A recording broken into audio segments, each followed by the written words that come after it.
여야가 지난주 내년도 예산안을 힘겹게 처리한 뒤 올해로 일몰을 맞는 법안들에 대한 심의 절차에 돌입합니다.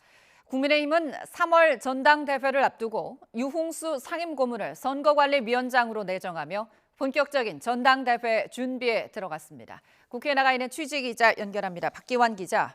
네, 국회입니다. 네, 이번 주도 국회가 바쁠 것 같은데요. 일몰 법안 어떤 것들이 있습니까?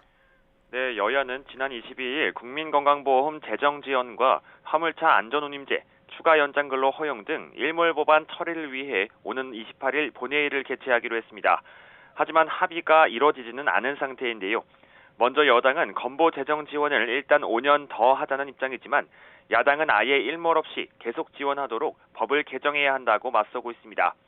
여기에 화물연대 파업의 시초가 된 안전운임제 일몰 연장은 물론이고 추가 근로시간에 대해서도 팽팽한 줄다리기가 이어지고 있습니다. 또 노란봉투법과 정부조직법, 양국관리법 등 여야 대치 전선은 더 확대될 가능성도 큽니다. 내일부터 상임위에서 쟁점 법안들에 대한 본격 논의가 시작될 예정이지만 이견이 쉽게 좁혀지기는 어려울 것으로 보입니다. 네, 국민의힘은 내년 3월이죠. 차기 당대표를 뽑는 전당대회 준비에 속도를 내고 있다고요. 네, 그렇습니다. 국민의힘은 내년 3월 초 전당대회 규칙을 확정하면서 본격적인 당권 레이스가 시작된 모습입니다. 국민의힘 정진석 비상대책위원장은 오늘 자신의 SNS에서 사선 의원 출신의 유흥수 당 상임고문을 선거관리위원장에 추천한다고 밝혔습니다. 유 상임고문은 YTN과 통화에서 자신은 친윤도 반윤도 아니라면서 당권 주자로 거론되는 인물 가운데도 친한 친분이 있는 사람이 없다고 말했습니다.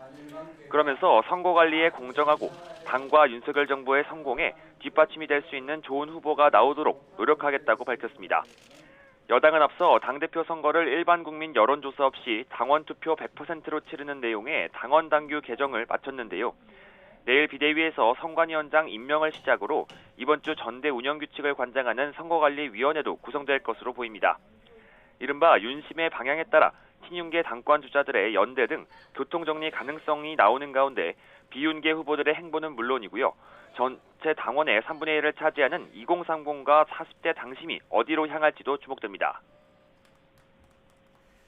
네, 민주당 소식도 알아보죠. 이재명 대표 소환 일자가 얼마 남지 않았는데 아직 입장은 정리되지 않았습니까? 네, 일단 더불어민주당은 이재명 대표의 광주 일정 등이 이미 예정돼 있어 검찰이 일방적으로 소환을 통보한 오는 28일 검찰 출석은 어렵다는 입장입니다. 이재명 대표도 어제 SNS를 통해 28일 광주 일정을 발표하며 사실상 소환에 응하기 어렵다고 못 박았습니다. 이어 다음 주에는 경남과 부산 지역 경청 투어에 나서며 문재인 전 대통령 사저를 방문할 것으로 알려졌는데요.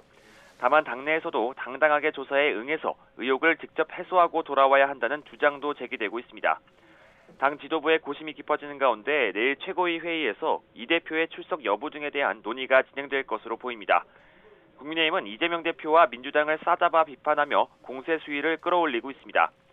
양금희 원내대변인은 홍길동도 울고 갈 범죄 피의자의 대선 후보급 일정이라며 민생 투어가 아닌 도피 투어라고 꼬집었습니다. 그러면서 지금은 문심이 아닌 양심이 필요하다며 검찰 소환에 응할 것을 촉구했습니다. 지금까지 국회에서 YTN 박견입니다.